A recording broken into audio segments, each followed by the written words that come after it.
तो नेक्स्ट हम लोग प्रॉपर्टी 8 देखते हैं। ठीक है, इंपॉर्टेंट भी है और इंटरेस्टिंग भी है। ठीक है, और पीरियोडिक फंक्शन से रिलेटेड थोड़ा सा जो हम लोग ऑलरेडी फंक्शन में पढ़ चुके हैं। ठीक है, तो समझते हैं चीज़ को। सबसे पहले जैसे बात को समझो, मैं अगर बोलूँ let f x is periodic function, क्या है? पीरियोडिक फंक्शन है।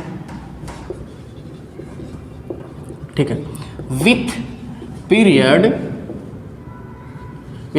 यहाँ पे क्या है? टी है, कैपिटल टी है ना।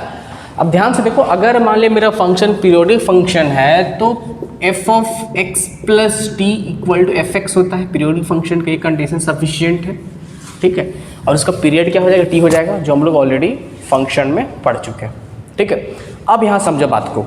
डेफिनेट इंटीग्रेशन में क्या यूज़ करें, किस तरीके से हम लोग यूज़ करें, इसको समझना। जैसे अगर मैं सपोज बोलता हूँ x से लेकर x प्लस टी तक एफ एक्स डी एक्स दे रखा है। ठीक है, या फिर एफ टी डी टी बोल, ज़्यादा बेटर है। क्या है? एफ टी डी टी दे रखा है। ठीक है, तो it will be equal to 0 से लेकर t तक एफ टी डी टी। ठीक है, ये इसके इक्वल होगा, है ना।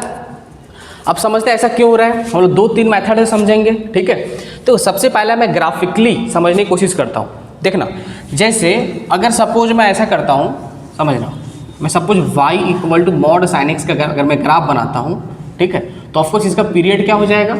इसका पीरियड हो जाएगा मेरा पाई हो जाएगा। ठीक है, this x axis, this is y axis. ठीक है, ग्राफ कैसा बनेगा? ऐसा ग्राफ बनेगा इस तरीके से। ठीक है, ये रहा। ठीक है, अब समझना, अगर मैं सपोज ऐसा कर दिया, देखो 0 से लेकर पाई तक साइन मॉड साइन एक्स है ना, mod of sine x d x दे रखा है, ये दे रखा है। ठीक है, अब समझना एक्चुअली क्या हो रहा है। अगर मैं 0 यहाँ बोलूँ, यहाँ पे pi, 2 pi, 3 pi, minus pi and so on चल रहा है, तो 0 से पाई दैट मीन्स इस एरिया का बात हो रहा है। ठीक है, ये पीरियोडिक फंक्शन, इसका पीरियड क्या है? पाई है इसका पीरियड, क्योंकि ये साइकिल बार बार रिपीट कर रहा है ना। तो इसका सपोज में एरिया, इसको सपोज ए कर दिया, तो किसके इक्वल आएगा? ऑफकोर्स ए के इक्वल आएगा ये। ठीक है, उसी तरीके से अगर मैं ऐसा कर दूं, सपोज x से लेकर x plus pi mod sine x अगर मैं कर दूं, ठीक है, इंटू डी एक्स करूँ, ठीक है, तो इसका एरिया भी a के इक्वल ही आना चाहिए, तभी तो दिस इक्वल टू दिस होगा। जैसे अगर 0 से लेकर t तक है, मीन 0 से लेकर पाई तक है, तो इसका एरिया a आ रहा है। ठीक है, और पाई इसका पीरियड है, मीन्स t का वैल्यू कितना है? पाई है इस जगह पे।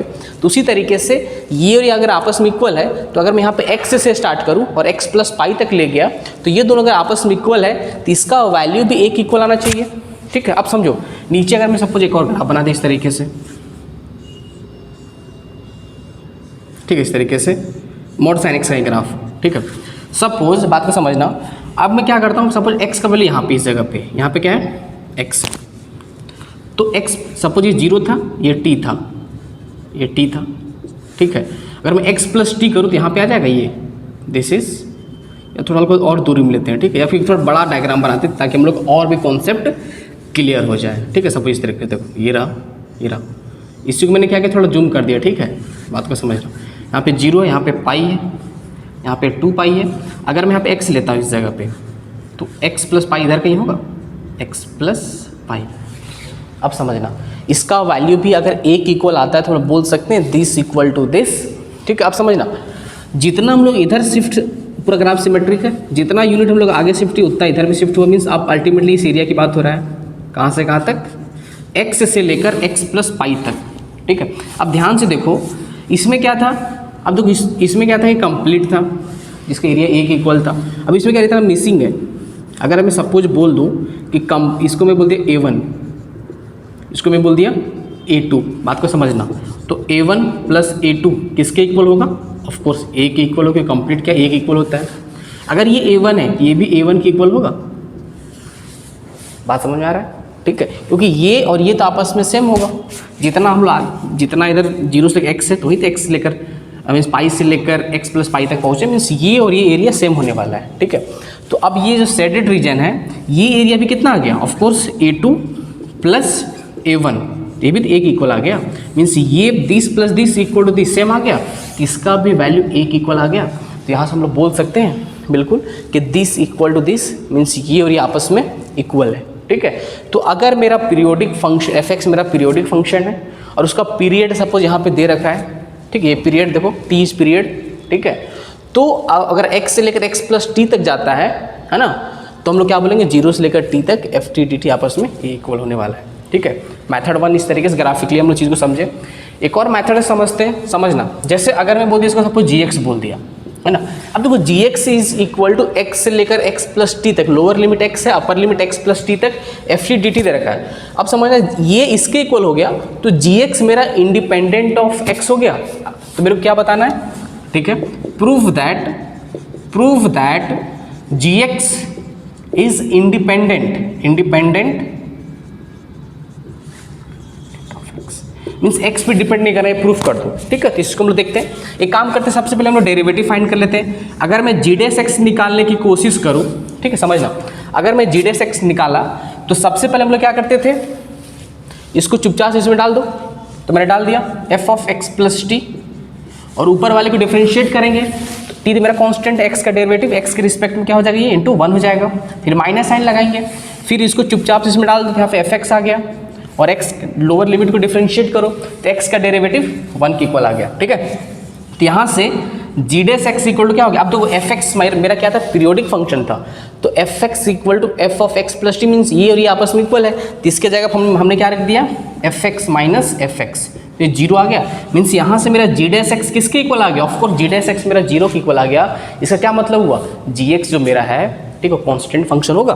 जी एक्स क्या होगा, जी एक्स इज कांस्टेंट फंक्शन, क्योंकि किसी कांस्टेंट फंक्शन का डेरिवेटिव भी तो 0 आता है, ठीक है। तो हम लोग बोलेंगे g x is independent of x, या फिर ऑन एक्स जो बोलना चाहो, ठीक है। मीन्स एक्स पे डिपेंड नहीं कर रहा है, क्योंकि जी एक्स मेरा कांस्टेंट फंक्शन आ गया, ठीक है। तो मैथड 2 इसको बोल सकते हैं हम लोग, this is method 2, this is method 1। बात समझ में आ गया, ठीक है। इसको हम लोग एक और तरीके से समझ सकते हैं, मैथड 3 बोल दो उस चीज़ को। देखो समझना क्या बताने की कोशिश कर रहे हैं इसको, ठीक है। अब मैं क्या कर रहा हूँ, ठीक है, जैसे समझना, इधर आ जाओ, ठीक है, कोई दिक्कत वाली बात नहीं है। हाँ, मैथड 3 यहाँ स्टार्ट करते हैं, मैथड 3 की मैं बात कर रहा हूँ, ठीक है, समझना। एक काम करते हैं, x से लेकर x प्लस टी तक मेरे को जाना है। इसको मैं काम करते हैं, यहाँ पे मैंने लिख दिया 0, ठीक है। यहाँ मैंने क्या कर दिया, suppose this is my x, मैं इसको बोल दूँ, ठीक है, क्लियर है ना। या फिर एक काम करो, इसको x से स्टार्ट करो, x यहाँ पे 0 है, यहाँ पे क्या है, t है, इसको मैंने बोल दिया t प्लस एक्स कर दिया, लो, ठीक, इस तरीके से, है ना। क्या था, x से लेकर x प्लस टी तक था, इसको मैं 3 पार्ट में ब्रेक कर देता हूँ इस चीज़ को, ठीक है। तो अब देखो ऐसा मैं करता हूँ, x से लेकर 0 तक क्या हो गया यहाँ पे, F t d T, plus 0 से लेकर t तक f t d T, plus t से लेकर t प्लस एक्स तक एफ टी डी टी आ गया। बात समझ में आ रहा है, ठीक है। ये जी एक्स के इक्वल है ना, ये क्या है, जी एक्स के ही इक्वल है, ठीक है। अब देखो इसको क्या आना चाहिए, 0 से लेकर t तक आना चाहिए, मीन्स इतना मेरे को समझ में आ रहा है कि ये और ये आपस में कैंसिल आउट होना चाहिए। मीन्स ये जो है से इसके इक्वल आना चाहिए, बस एक बाहर माइनस आ जाए ताकि ये और ये आपस में कैंसिल हो जाए, और जी एक्स को मैं इसके इक्वल कर दूँ, ठीक है। तो मैं अब तो यहाँ पे सब्स्टिट्यूट करूँगा इस जगह पे, ठीक है। अब सब्स्टिट्यूट मेरे को कैसे करना है, ऐसा सब्स्टिट्यूट करना है, ठीक है, कि यहाँ पे 0 बने, है ना। तो मैं एक काम करता हूँ, इस जगह पे इस t को मैं सब्स्टिट्यूट करता हूँ, किसे मैं सब्स्टिट्यूट कर दूँ, मैंने क्या बोल दिया, देखो मैंने t प्लस जेड से मैं सब्स्टिट्यूट कर दिया, इस t को मैंने सब्स्टिट्यूट किया, कैपिटल T प्लस जेड से सब्स्टिट्यूट कर दिया, ठीक है। अब ध्यान में t मेरे यहाँ पे क्या कांस्टेंट है ना। अब देखो यहाँ डी टी क्या हो जाएगा, मेरा डी टी इक्वल टू मेरा क्या आ गया, डी जेड के इक्वल आ गया। और अगर मैं इस स्मॉल t में कैपिटल T डालता हूँ, ठीक, अगर t इक्वल टू मेरा t होता है तो क्या लिखेंगे, कैपिटल T, यहाँ पे इक्वल कर दो इस चीज़ को, capital T equal to t plus z, तो यहाँ से z का लिमिट क्या आ गया, 0 आ गया, ठीक है। उसी तरीके से अगर t अपर लिमिट क्या हो जाए, कैपिटल T प्लस अगर मैं x करता हूँ इस जगह पे, है ना, तो यहाँ पे क्या लिखेंगे, इस जगह पे capital T plus z, sorry capital T plus x equal to T plus z. तो T से T कट गया, जेड किसके इक्वल आ गया, यहाँ पे x के इक्वल आ गया। मैं बस इसकी बात कर रहा हूँ फिलहाल, इसकी मैं बात कर रहा हूँ, ठीक है ना। अब इधर आ जाओ, बस इसको मैं थोड़ा सॉल्व करता हूँ ना। यहाँ से क्या हो गया इसका लोअर लिमिट मेरा क्या आ गया, लोअर लिमिट मेरा किसके इक्वल आ गया, ऑफकोर्स 0 के इक्वल आ गया, और अपर लिमिट x के इक्वल आ गया है ना। और t में मैंने क्या पुट किया, z पुट कर दिया तो fz आ गया, और dt किसके इक्वल आ गया, ऑफकोर्स dt मेरा dz के इक्वल आ गया, dz के इक्वल आ गया। ठीक है, तो इसको हम लोग बोल सकते हैं 0 से लेकर x तक यहाँ पे t fz dz fx dx ft dt कोई फर्क नहीं पड़ता है, जिसको मैंने बोल दिया ft dt की इक्वल आ गया चीज़। और अगर मैं लिमिट को चेंज कर दूँ तो बाहर एक माइनस आ जाएगा, तो क्या बोलेंगे यहाँ पे माइनस बाहर आ गया, और x से लेकर 0 तक ft dt हो गया। बात समझ में आ रहा है, मीन्स ये जो है जो फाइनली ये चीज़ बन गया, देखो यहाँ पे इक्वल टू साइन है और यहाँ पे माइनस लगा हुआ है, माइनस के इक्वल आ गया। तो यहाँ से क्या बोलेंगे हम लोग, इस जगह से क्या हो जाएगा मेरा, देखो gx जो मेरा है, ठीक है, तो क्या हो जाएगा x से लेकर 0 तक ft dt प्लस, या फिर मैं इधर लिखता हूँ, ठीक है, यहाँ पे समझते चलना, ठीक है, सबको समझ में आ रहा होगा। ठीक है, हमने क्या किया, मेथड 1 तो मेरा ग्राफिकली था, ठीक है, मेरा मेथड 1 था ग्राफिकली, इसको हम समझे इस चीज़ को, ये जो दिख रहा है ये मेरा क्या था, मेथड 1 था ये मेथड 2 क्या था, हमने प्रूफ कर दिया gx मेरा इंडिपेंडेंट ऑफ x है। मेथड 3 क्या कर रहे हैं हम लोग, हमने इसको 3 पार्ट में ब्रेक किया, यहाँ से यहाँ तक पहुँचे। अब इसको इसके जगह मैंने कहाँ तक पहुँच गया, दिस इक्वल टू दिस मेरा आ चुका है। अब एक काम करते हैं, यहाँ पे लिखते हैं जो मेरे gx क्या था, gx इक्वल टू क्या हो जाएगा, x से लेकर 0 तक ft dt प्लस 0 से लेकर t तक ft dt, ठीक है, प्लस अब देखो यहाँ माइनस आ गया, x से लेकर 0 तक ft dt, तो ये और ये आपस में कैंसिल आउट हो गया, तो यहाँ से gx किसके इक्वल आ गया, 0 से लेकर t तक ft dt। बात समझ में आ गया, मीन gx हमने कहाँ स्टार्ट किया था, gx मेरा ये था, इसके इक्वल था, ठीक है, और ये किसके इक्वल आ गया, इसके इक्वल, ये देखो इस तरीके से मैंने तीनों मेथड से प्रूफ कर दिया। ठीक है, तो क्लियर हो गया यहाँ तक सबका, आई होप सबको समझ में आ रहा होगा। ठीक है, इसके आगे हम लोग देखते चलते हैं, है ना। मीन्स अल्टीमेटली क्या हुआ, अगर मेरा fx पीरियोडिक फंक्शन है और उसका पीरियड t है, और अगर x से लेकर x प्लस t तक जाता है ना, और यहाँ पे ft dt लिखा हुआ है ना, तो इसको क्या बोलेंगे, 0 से लेकर t तक ft dt के इक्वल होगा। बात समझ में आ रहा है, ठीक है, चलो आगे चलते हैं।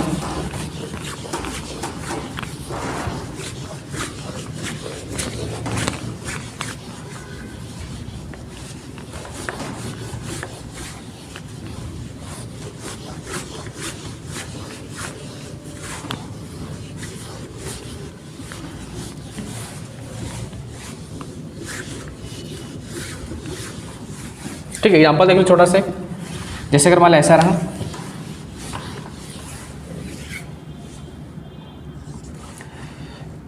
ठीक है, 2 से लेकर 2 प्लस क्या था, यहाँ पे देखो ये था ना प्रॉपर्टी, x से लेकर x प्लस टी तक fx dx था, ठीक है, फर्स्ट ये था, है ना, तो इसको क्या बोलते थे, ये 0 से लेकर t तक होगा ft dt के इक्वल। मीन्स अगर 2 प्लस यहाँ सब कुछ दे रखा है, इस जगह पे क्या 2 पाई दे रखा है, यहाँ पे sine x into d x दे रखा है, ठीक है, साइन एक्स का पीरियड 2 पाई होता है, ठीक है, तो क्या बोलेंगे 0 से लेकर 2 पाई तक साइन एक्स डी एक्स, ये और ये फिर आपस में इक्वल है।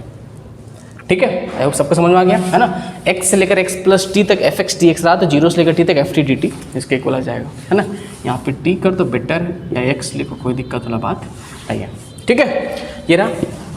अब नेक्स्ट देखना, अगर मैं ऐसा कर दूँ, समझना, इसी में मैं ऐसा कर दिया, x से लेकर x प्लस 2t रहा यहाँ पे, और एफ टी डी टी रहा, तो ये किसके इक्वल होगा, ऑफकोर्स 0 से लेकर 2t एफ टी के ही इक्वल आएगा। t था पीरियड, 2t रहा तो b से इक्वल आ जाएगा। ठीक है, जैसे यहाँ पे सपोज रहा x से लेकर x प्लस 4 पाई यहाँ पे रहा, साइन x dx रहा, तो क्या बोलेंगे, क्या हो जाएगा, 0 से लेकर 4 पाई तक साइन x dx। ठीक है, साइन x का पीरियड 2 पाई होता है। ठीक है, तो 2 पाई इंटू 2, ठीक है, 2 पाई इंटू 2, ठीक है, तो यहाँ मैंने क्या लिखा, 4 पाई कर दिया। जैसे यहाँ पे क्या था, इसका पीरियड t था, बट यहाँ पे 2t लिखा हुआ है, इसका पीरियड 2 पाई था, बट यहाँ पे 2 इंटू 2 पाई, ठीक है, मीन्स 2 इंटू t टी लिखा हुआ इस जगह पे, तो हम लोग इस तरीके से इसको अलग कर सकते हैं।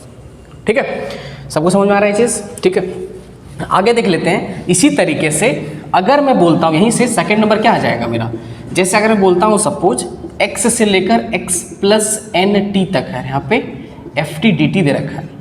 क्या दे रखा है? एफ टी डी टी दे रखा है। तो ये किसके इक्वल हो जाएगा मेरा? 0 से लेकर n t f t d t के इक्वल आ जाएगा।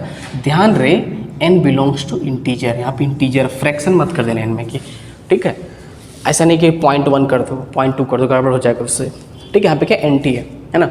अब ये जो है दिस इज माई प्रॉपर्टी 2। अब यहाँ से क्या बोलेंगे, ये जो चीज़ है ना, इसी से क्या बोलेंगे, जैसे सेकंड क्या हो गया, अगर मैं बोला इसको मैं थर्ड बोल सकता हूँ, अगर एन टी तक है एफ टी डी टी, तो ये किसके इक्वल हो जाएगा? एन टाइम्स 0 से लेकर टी तक एफ टी डी टी, इसके इक्वल आ जाएगा। ठीक है, इस चीज़ को हम लोग समझ लेते हैं, थोड़ा सा समझ लेते हैं। जैसे अगर सपोज बोला जाए, ठीक है, सिंपल से एग्जांपल लेते हैं हम लोग साइन एक्स का, ताकि ज़्यादा समझ में आ जाए। अगर सपोज 0 से लेकर यहाँ पे 6 पाई तक दे रखा है, यहाँ पे साइन एक्स डी एक्स। ठीक है, तो इसको मेरे को पता है कि साइन एक्स का पीरियड 2 पाई होता है, तो इसको मैं बोल सकता हूँ 0 से लेकर 3 into 2 pi sine x into d x मैंने बोल दिया। तो यहाँ से n का वैल्यू 3 हो गया, एन टी 3 इंटू 2 पाई। ठीक है, तो इस प्रॉपर्टी से क्या हो जाएगा, 3 नीचे आ जाएगा और 0 से लेकर 2 पाई यहाँ पे sine x into d x हो जाएगा। ये होना चाहिए, बिल्कुल सही बात है। ठीक है, देखते हैं इसको, देखते हैं क्या दोनों के एरिया सेम आने वाला है, बिल्कुल देख लेते हैं। ठीक है, देखो या फिर इंटीग्रल वैल्यू सेम आएगा, देखना x axis this is y axis. Suppose इस तरीके से ग्राफ साइन एक्स का 0 पाई 2 पाई 3 पाई 4 पाई 5 पाई 6 पाई। ठीक है, यहाँ पे क्या है, पाई 2 pi 3 pi 4 pi 5 pi and 6 पाई। इधर भी चला इस तरीके से, है ना। अब समझना, इसने क्या बोला 0 से लेकर 6 पाई तक, मीन्स इसका पीरियड यहाँ से लेकर यहाँ तक है, मीन्स कंप्लीट ये आ रहा है। ठीक है, इंटीग्रल वैल्यू तो कैंसिल आउट करेगा, बट यहाँ से इसकी बात हो रहा है, ये इसकी बात हो रहा है। ठीक है, बट अगर मैंने क्या लिखा, अगर मैं सिर्फ 0 से लेकर पाई तक साइन एक्स लिया, ठीक है, मीन्स 0 से लेकर पाई यहाँ तक लिया और इसका वैल्यू निकाल के फिर इसके एरिया निकाल के, ठीक है, इसको अगर मैं 3 से मल्टीप्लाई करूँ, ये आपस में इक्वल है, ये आपस में इक्वल है, बिल्कुल से इसको निकाल कर मैं 3 से मल्टीप्लाई कर दूँ तो कंप्लीट इक्वल आ जाएगा। ठीक है, इसीलिए अगर 0 से लेकर एन टी तक रहा, टी इसका पीरियड है और एफ टी डी टी है, तो अगर एन मेरा इंटीजर तो इस एन को हम नीचे यहाँ पे ला सकते, कोई दिक्कत वाला बात नहीं है। ठीक है, तो ये मेरा क्या हो गया, थर्ड नंबर हो गया। फर्स्ट ये था, सेकंड ये था and this is my third. ठीक है, फोर्थ नंबर देख लेते हैं।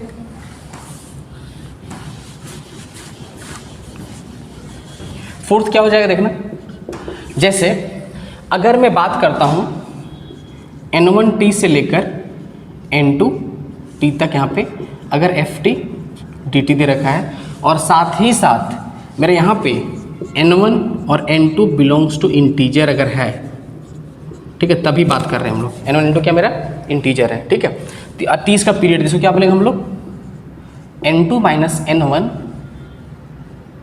क्या बोलेंगे 0 से लेकर t तक एफ टी डी टी इसके इक्वल आ जाएगा। क्या हो जाएगा, n2 माइनस n1, ठीक है, 0 से लेकर t तक एफ टी डी टी के इक्वल आ जाएगा। ठीक है, देखो समझो थोड़ा सा, है ना। जैसे सब एग्जांपल लेते, बेटर तरीके से समझ आ जाएगा। सपोज मैं लिखा 3 पाइस, सपोज मैं बोल दिया यहाँ पे, ठीक है, 3 पाई से लेकर मैंने क्या बोल दिया यहाँ पे, सपोज यहाँ पे 7 पाई तक कर दिया, यहाँ पे साइन एक्स डी एक्स मैंने लिख दिया इस चीज़ को। ठीक है, इससे ज़्यादा समझ में आएगा, इसलिए मैं एक ही एग्जांपल से समझाने की कोशिश कर रहा हूँ। ठीक है, तो अब मेरे को पता है कि इसका पीरियड क्या होता है, साइन एक्स का 2 पाई होता है, तो यहाँ से क्या हो जाएगा 7 माइनस 3, 0 से लेकर पाई तक, यहाँ पे 2 पाई तक, यहाँ पे sine x into d x, ये हो जाएगा। ठीक है, n1t से लेकर n2t तक। ठीक है, ऐसा करो, कुछ ज़्यादा बेटर है। जैसे मैं बोल दिया, सपोज एक काम करो, यहाँ पे n1t, यहाँ पर 2 पाई लिखना पड़ेगा, यहाँ पर 2 पाई लिखते हैं। सपोज मैं यहाँ पे लिख दिया 3 लिखा, और यहाँ मैंने क्या लिखा 2 पाई, यहाँ सपोज मैं लिख दिया यहाँ पे 5 लिख दिया। ठीक है, मीन्स यहाँ पे t 2 पाई, n1 3, n2 मेरा 5 हो गया। ठीक है, समझना इस चीज़ को, हाँ यहाँ पे समझो इस चीज़ को। तो इससे क्या हो जाएगा 5 माइनस 3, 0 से लेकर 2 pi sine x into d x हो जाएगा। मीन्स क्या होगा एक तरह से 2 इंटू जीरो से लेकर 2 pi sine x into d x होना चाहिए। ये और ये आपस में इक्वल होना चाहिए। मीन्स यहाँ पे क्या लिखा हुआ एक तरह से, ये लिखा हुआ मेरा 6 पाई से लेकर ये कहाँ तक 10 पाई तक, ठीक है, 6 पाई से लेकर 10 पाई तक, ठीक है। अब ग्राफिकली समझो, देखो क्या हो रहा है एक्चुअली में, है ना। देखो चलो इस तरीके से चल रहा है, पाई 2 पाई 3 पाई 4 पाई 5 पाई 6 पाई 7 8 9 10 ऐसा हो गया, समझते चलना, ठीक है। देखो 0 पाई 2 पाई 3 पाई 4 पाई 5 पाई 6 पाई, यहाँ पे क्या है 6 पाई 7 8 9 10, यहाँ पे क्या हो गया मेरा 10 पाई हो गया, ठीक है। अब क्या हो गया, अगर मैं ऐसा कर दूँ कि यहाँ से लेकर यहाँ तक निकाल के 2 टाइम्स कर दूँ, ठीक, यहाँ पे क्या 8 पाई है, तो ये और ये आपस में इक्वल है, ठीक है। तो इसी को निकाल के अगर मैं 2 टाइम्स कर दूँ तो इसके इक्वल आ जाएगा। तो वही हुआ 0 से लेकर 2 पाई, मीन 0 से लेकर 2 पाई इतना निकला एक तरह से, इसको मैंने ट्वाइस कर दिया तो यहाँ से ये आपस में इक्वल हो गया, ठीक है ना। और इसीलिए यहाँ पे 2 आ गया और 0 से लेकर 2 पाई मीन्स 2 टाइम्स हो गया, ठीक है। तो वही क्या था n1t से लेकर n2t तक रहा, तो हम लोग क्या लिखेंगे n2 माइनस n1 0 से लेकर t तक ft dt। बस ध्यान रहे n1 जैसे होगा 3 मेरा इंटीजर है, 5 भी मेरा इंटीजर है, तब ये काम हम लोग करेंगे, ठीक है। तो ये मेरा क्या हो गया 4 नंबर हो गया, ठीक है। एक 5th नंबर भी देख लेते हैं, वो भी काम का है ना। आई होप यहाँ तक सबको समझ में आ रहा होगा।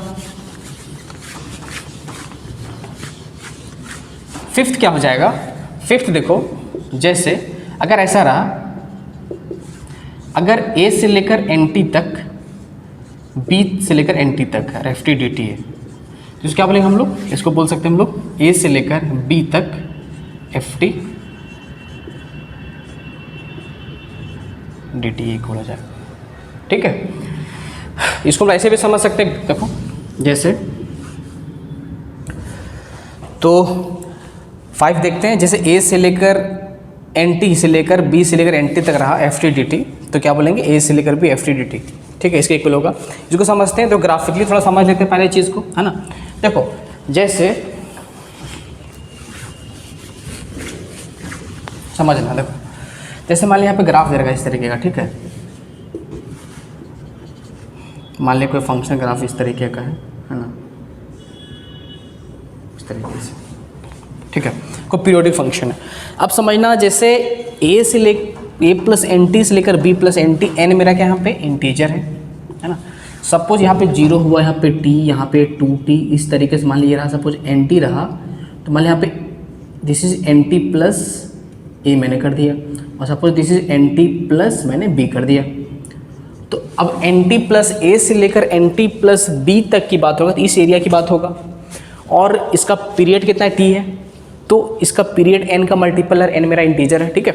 अब समझो अगर इसको मैं 2 पाई पीछे शिफ्ट कर दूं, सपोज मान लिया इसका पीरियड पाई है, ठीक है, 0 पाई 2 पाई इस तरीके से, तो 2 पाई पीछे या फिर आगे शिफ्ट करूँ तो फ़र्क नहीं पड़ने वाला, इसके एरिया तो यही आने वाला है, ठीक है। तो उसी तरीके से अगर मैं एन टी पीछे कर दूँ तो क्या हो जाएगा, यहाँ पे ए आ जाएगा और इस जगह पे बी आ जाएगा। तो जो पहले एरिया आ रहा था वही एरिया बी आ रहा है, ठीक है।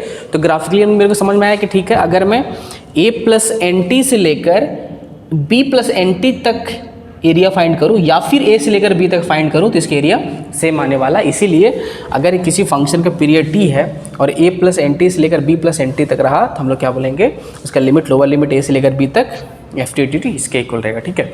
इसको मैथमेटिकली भी चीज़ को हम लोग समझ सकते हैं। कैसे समझो, जैसे अगर मैं सपोज बोलता हूँ, अगर मैं t को रिप्लेस कर दिया किससे, z प्लस एन टी से, ठीक है, तो डी टी किसके इक्वल हो जाएगा, डी जेड के इक्वल, क्योंकि ये तो मेरा कांस्टेंट आ गया। बात समझ में आ रहा है। और अगर मान ले मेरा टी जो है लोअर लिमिट ए प्लस एन टी अगर रहता है ना, तो उस टाइम जेड क्या होगा, तो टी में यहाँ पुट करते हैं a plus n t equal to z plus n t, ये कैंसिल आउट हो गया, तो जेड मेरा ए के इक्वल होगा। अगर मेरा टी का वैल्यू अगर बी प्लस एन टी होता है ना, तो यहाँ से जेड किसके इक्वल हो जाएगा, तो टी में क्या पुट करेंगे, b plus n t equal to z plus n t, तो ये कट गया, तो जेड किसके इक्वल आ गया, बी के इक्वल। मीन्स का लोअर लिमिट क्या हो गया, ए, अपर लिमिट बी हो गया। और यहाँ पे टी की जगह मैंने क्या पुट किया, जेड पुट किया था, तो एफ जेड, और डी टी किसके इक्वल था, डी जेड के इक्वल था। बात समझ में आ रहा है। अब इसको अगर मैं फिर से रिप्लेस कर दूँ T F Z D Z F t d T F x d x एक ही बात है, तो ए से लेकर बी तक, रुक जाओ सॉरी, यहाँ पे मैंने टी को किससे रिप्लेस किया था, तो गड़बड़ कर दी इस जगह पे, टी को मैंने रिप्लेस किया था जेड प्लस एन टी से मैंने रिप्लेस किया था, ठीक है, तो रिप्लेस किया था, है ना, तो इसका लोगो क्या हो जाएगा इस तरीके से, देखो यहाँ से ए से लेकर बी तक, यहाँ पे डी जेड आ गया एफ टी, जो एफ टी की जगह पे डी टी की जगह पे डी जेड आ गया इस जगह पे, है ना। अब ध्यान से देखना, इसको मैं बोल सकता हूँ f t plus n t d t, अगर जेड तो डी जेड, टी तो डी टी, एक्स तो डी एक्स, ठीक है। अब ध्यान से देखो इस जगह पे आ जाओ, जैसे F x plus T F x के बराबर है, क्योंकि पीरियोडिक फंक्शन है, तो अगर मैं टी की जगह 2t करूँ तब भी fx के इक्वल होगा, टी की जगह 3t करूँ तब भी fx के इक्वल होगा, अगर मैं x की जगह nt करूँ तब भी fx के इक्वल होगा। तो उसी तरीके से t प्लस nt भी किसके इक्वल आ जाएगा, ये a से लेकर b तक f t d T because of periodic function. तो हमने प्रूफ कर दिया कि दिस इक्वल टू दिस होगा, है ना, तो मैथमेटिकली भी हम लोग इस चीज़ को हमने प्रूफ कर दिया, ठीक है। तो ये सब रिजल्ट जो है प्रॉपर्टी 8 का सारा काम का है ना, 1 से लेकर 5 तक। कभी भी जरूरत पड़ा, मान लिया पीरियोडिक फंक्शन रहा, तो हम लोग इन सब का यूज़ करेंगे। आई होप यहाँ तक सबको समझ में आ गया होगा। फर्स्ट क्वेश्चन देखते हैं, ठीक है, पीरियोडिक फंक्शन से रिलेटेड क्वेश्चन है, ठीक है। फर्स्ट क्या बोला गया है, लोअर लिमिट 0 है, अपर लिमिट 10 पाई, ठीक है, root under 1 minus cos square x into d x दे रखा है, ठीक है।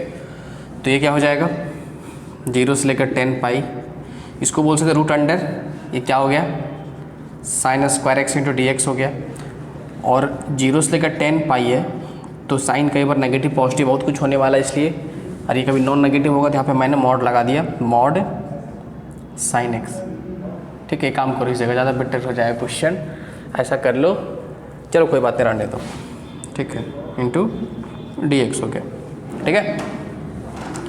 अब ध्यान से देख लो, जैसे मेरे को पता है कि साइन एक्स का ग्राफ कैसा, मॉड साइन एक्स का ग्राफ कैसा होगा, ऐसा ग्राफ होगा इस तरीके से, है ना, समझ में आता है सबको, ठीक है, चलता रहेगा ये। तो इसका पीरियड क्या हो जाएगा, इसका पीरियड हो जाएगा मेरा, ऑफ कोर्स क्या हो जाएगा, ये पाई हो जाएगा पीरियड, ठीक है। तो पीरियड पाई हो जाएगा, तो मैं काम करता, पीरियोडिक फंक्शन है और 0 से लेकर अगर एन टी तक था, है ना, हम लोग प्रॉपर्टी देख चुके, एन नीचे आ जाएगा, है ना, बोल सकते हैं, तो यहाँ से क्या हो जाएगा, 10 नीचे ले आओ और 0 से लेकर पाई तक, ठीक है। अब देखो 0 से लेकर पाई के बीच में साइन कभी नेगेटिव नहीं होता है, ठीक है, तो इसको हम लोग चुपचाप से साइन एक्स डी एक्स हम लोग इस जगह पे बोल सकते हैं, कोई टेंशन वाला बात नहीं है, ठीक है। तो हमने प्रॉपर्टी 8 का यूज़ करा इस जगह पे, ठीक है। अब चुपचाप से डिफ्रेंशिएट कर दो, साइन एक्स का डेरिवेटिव क्या हो जाएगा, ऑफ कोर्स सॉरी इंटीग्रेशन क्या हो जाएगा, माइनस कॉस एक्स हो जाएगा, है ना, और लिमिट 0 से लेकर पाई हो जाएगा, ऑफ कोर्स फिर क्या हो जाएगा, देख लो यहाँ पे 10 हो गया इस जगह पे, क्या लिखेंगे, minus cos pi minus minus plus cos 0 हो गया, ठीक है। और कॉस पाई क्या होता है, ऑफ कोर्स -1 होता है, तो 10 इंटू -1, और ये क्या हो जाता है, ये चीज़ माइनस माइनस प्लस हो गया ना, और कॉस 0 1 हो जाएगा, तो फाइनली 20 आ गया, ठीक है, कंप्लीट का वैल्यू, ठीक है। आई होप सबको समझ में आ गया होगा, है ना। सेकंड नंबर देख लेते हैं, सेकंड क्या बोला गया है, आई मेरा क्या दे रखा है, of course I is equal to 0 से लेकर टी तक, है ना, एफ एक्स टी एक्स दे रखा है, चलो बढ़िया। अब मेरे को इसका वैल्यू फाइंड करना है, क्या दे रखा है, 3 से लेकर 3 + 3t तक दे रखा है ना, एफ ऑफ 2x इंटू, ये तो सिंपल क्वेश्चन है, डी एक्स दे रखा है, ठीक है। और साथ में क्या बोला, f x is periodic function with period t, that means क्या बोल रखा है, ये f of x plus t will be equal to f x, ये बात सबको समझ में आता है, पीरियोडिक फंक्शन, ठीक है। तो चलो मेरे को अल्टीमेटली करना क्या है इस चीज़ को, एक्चुअली क्या है कि मेरे को आई के फॉर्म में इसको आंसर लाना है, ठीक है। जैसे अगर बोल दो 5i 3i 7i ऐसा कुछ आ सकता है, ठीक है। ये काम करते हैं हम लोग, सबसे पहले यहाँ पे हम लोग x बनाने की कोशिश करते हैं, तो मैंने 2x को क्या अज्यूम कर लिया, सपोज t ले लिया, तो dx क्या हो गया, ऑफकोर्स dt/2 आ गया, है ना। अगर मैंने x में सपोज 3 रखा, तो t क्या हो जाएगा, x अगर मेरा 3 होगा उस टाइम t मेरा क्या हो जाएगा इस जगह पे 6 हो जाएगा, x अगर 3 + 3t होगा उस टाइम मेरा t क्या हो जाएगा 6 + 6t हो जाएगा। बात समझ में आ रहा है, ठीक है। तो चलो लिमिट चेंज कर लो, 6 से लेकर 6 + 6t तक, है ना, अरे क्या हो गया ft, और dt/2 1/2 बाहर निकाल दो, dt आ गया ये चीज़, ठीक है। अब इसको एफ एक्स डी एक्स बोलो कोई फर्क नहीं पड़ने वाला है ना। अब देखो 6 से लेकर 6 + 60 हम लोग प्रॉपर्टी समझ चुके हैं, है ना। तो क्या बोलेंगे, ये तो गायब हो जाएगा और क्या बोलेंगे चुपचाप से 6 आ जाएगा नीचे, 2 आ जाएगा 0 से लेकर t तक, क्योंकि पीरियोडिक फंक्शन है ना। इसको मैं t की जगह पे x dx लिख दूँ, कोई फ़र्क पड़ेगा? कोई फ़र्क नहीं पड़ेगा। तो 3 आ गया। तो आप ध्यान से देखना 3 टाइम्स 0 से लेकर t तक fx dx आ गया, और ये किसके इक्वल था? ये चीज़ of course is equal to i, तो कंप्लीट क्या हो गया? 3i के इक्वल आ गया। ठीक है, आई होप यहाँ तक सबको क्लियर होगा, है ना। तो क्वेश्चन नंबर 1 और 2 हमने कर लिया। अब क्वेश्चन नंबर 3 देख लेते हैं। ठीक है,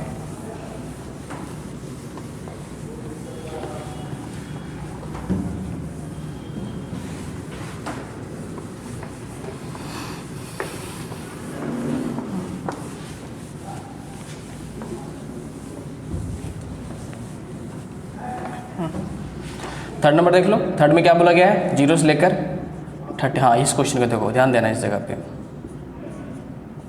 ठीक है, हम लोग ऐसा नहीं कर सकते कि, तो ऐसा मत दिमाग लगाना कि 31 नीचे ले आए और 0 से लेकर 1/3 कर दिए, गलत है। ये भी नहीं कर सकते हम लोग कि पूरा 31/3 ले आए नीचे, 31/3 पूरा नीचे ले आए 0 से लेकर 1 तक, क्योंकि फ्रैक्शनल पार्ट ऑफ x का पीरियड ऑफ कोर्स 1 होता है। Sorry, fractional part of x का बिल्कुल पीरियड 1 होता है ना। तो ऐसा भी नहीं कर सकते हैं, ये भी गलत है। यहाँ पे इंटीजर आना चाहिए। ठीक है, तो ये सब गलत है, ऐसा नहीं करेंगे हम लोग। ठीक है, सबसे पहला चीज़ क्या देखो इस जगह पे, क्या ये मेरा पीरियोडिक फंक्शन है या नहीं है ना। तो हम सबको पता है कि f of g of x अगर बोला जाएगा पीरियोडिक फंक्शन है या नहीं है, तो अगर gx पीरियोडिक फंक्शन है तो f of g of x क्या हो जाएगा? मेरा पीरियोडिक फंक्शन। और अगर gx का पीरियड सपोज t है, पीरियड ऑफ gx अगर सपोज t दे रखा है, ठीक है, तो f of g of x का भी पीरियड क्या ही होगा? t ही होगा। जैसे क्या बोला गया, जैसे यहाँ ध्यान से देखो इस जगह पे क्या लिखा हो, e to the power fractional part of x बोला। सिर्फ ex लिखा होता तो मेरे को पता है कि ex मेरा पीरियोडिक फंक्शन नहीं होता है, but f of g of x, तो gx की जगह पे फ्रैक्शनल पार्ट ऑफ x लिखा हुआ है, और of course fractional part of x periodic function होता है, और इसका पीरियड 1 है, तो कंप्लीट का पीरियड क्या हो जाएगा? मेरा 1 हो जाएगा। दैट मीन्स कंप्लीट का पीरियड मेरा 1 आ चुका है। ठीक है, अब कंप्लीट का पीरियड 1 आ चुका है ना। तो इस क्वेश्चन को कैसे करने वाले हम लोग? ठीक है, of course this is periodic function. हम लोग फंक्शन में सब कुछ देख चुके हैं सब। ठीक है, पीरियोडिक फंक्शन विथ पीरियड क्या हो जाएगा मेरा? ऑफ कोर्स 1 है इसका पीरियड। ठीक है, इसको ऐसा लिख सकते हैं हम लोग, 0 से लेकर 10 + 1/3 बोल सकते हैं। एलसीएम लो तो 31/3 आ जाएगा, e to the power fractional part of x into dx कर दिया। मैं इसको 2 पार्ट में ब्रेक करता हूँ, 0 से लेकर 10 तक, ठीक है, प्लस 10 से लेकर 10 + 1/3 e to the power fractional part of x dx आ गया। बात समझ में आ रहा है? ठीक है, इसका पीरियड क्या है? इसका पीरियड मेरा है 1 है, तो इंटू 1 लिख सकते हैं। अब nt है और इसका पीरियड t है, तो हम लोग n को नीचे ला सकते हैं, है ना। काम बनता मेरे को दिख रहा है। यहाँ मैंने 10 को नीचे ले आया, तो 0 से लेकर 1 तक e to the power fractional part of x into dx। ठीक है, ये देखो ऑफकोर्स ये 10 गायब हो जाएगा, किसी काम का नहीं है। ठीक है, हम लोग प्रॉपर्टी देख ही चुके हैं, है ना। जिसको दिक्कत है पीछे और देख लेना, समझ में आ जाएगा। ठीक है, तो यहाँ क्या हो जाएगा इस जगह पे? ऑफकोर्स 0 से लेकर 1/3 into e to the power fractional part of x into dx आ गया। अब ध्यान से देखो, अगर x में 0 से लेकर 1 के बीच में कुछ भी पुट करो तो x और फ्रैक्शनल पार्ट ऑफ x का वैल्यू सेम आने वाला है। तो हम लोग चुपचाप से इसको हम लोग बोल सकते हैं 0 से लेकर 1 तक ex dx। सिमिलरली 0 से 1/3 के बीच में भी x में कुछ भी पुट करो तो x का वैल्यू और फ्रैक्शनल पार्ट ऑफ x का वैल्यू सेम आने वाला है। ठीक है, ऐसे भी समझ सकते हैं x इक्वल टू क्या होता है? Fractional part of x plus gi of x। ठीक है, अब देखना, अब अगर x में तुम 0 से लेकर 1/3 के बीच में कुछ भी पुट कर दिए 0 हो जाएगा। तो यहाँ से क्या समझ में आ रहा है कि x और फ्रैक्शनल पार्ट ऑफ x मेरा सेम आ जाएगा, है ना। हम लोग ऑलरेडी पहले कर चुके हैं। तो 0 से लेकर 1/3 का 3 तक e to the power x dx ही बोलेंगे। ठीक है, अब देखो चुपचाप से ये कर लो, 10 हो गया, तो क्या हो जाएगा? ऑफ कोर्स e - 1 आ जाएगा इधर, यहाँ प्लस क्या आ जाएगा? ex का इंटीग्रेशन तो ex ही होगा, e टू द पावर 1/3 - 1 हो जाएगा, ये आ गया। ठीक है, तो यहाँ से क्या हो गया? 10e -10 - 1 -11 plus e to the power 1/3 is the answer of this particular question. ठीक है, तो आई होप यहाँ तक सबको समझ में आ गया होगा। लास्ट और फोर्थ नंबर भी देख लेते हैं। ठीक है, फोर्थ नंबर भी समझ में आ जाएगा सबको अगर ये समझ में आ गया तो। ठीक है,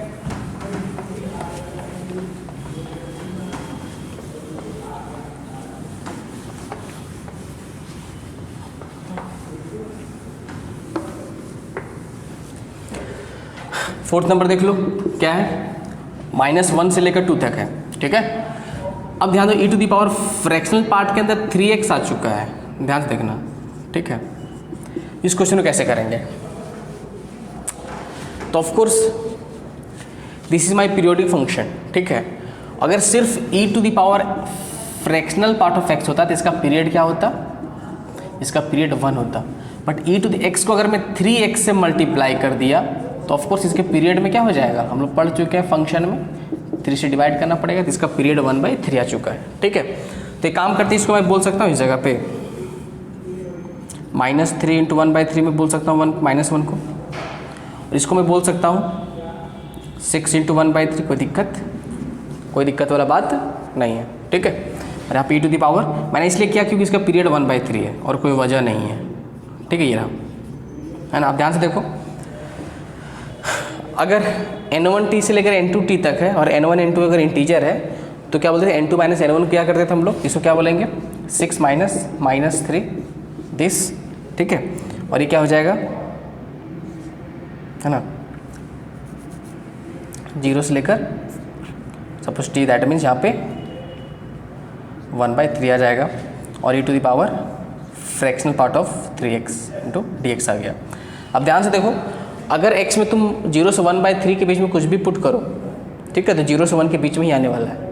ठीक है, अगर एग्जैक्ट 1/3 पुट करो तब 1 आएगा। ठीक है, अदरवाइज इसके बीच में कुछ भी पुट करो तो 1/3 के बीच में आने वाला है, और 0 और 1 के बीच में आने वाला है। 0 और 1 के बीच में रहा तो फ्रैक्शनल पार्ट ऑफ x दोनों का वैल्यू सेम आता है, तो इस फ्रैक्शनल पार्ट को हम लोग हटा सकते हैं। ठीक है, तो इधर क्या हो गया, 9 हो गया, और यहाँ पे 0 से लेकर 1/3 तक e to the power 3x × dx आ गया। ठीक है, इसको इंटीग्रेट करना है तो क्या हो जाएगा, 9/3 ई टू दी पावर 3x 0 से लेकर 1/3। 3 मैंने क्यों किया, क्योंकि यहाँ पे x का कोफिशिएंट क्या है, 3 दे रखा है।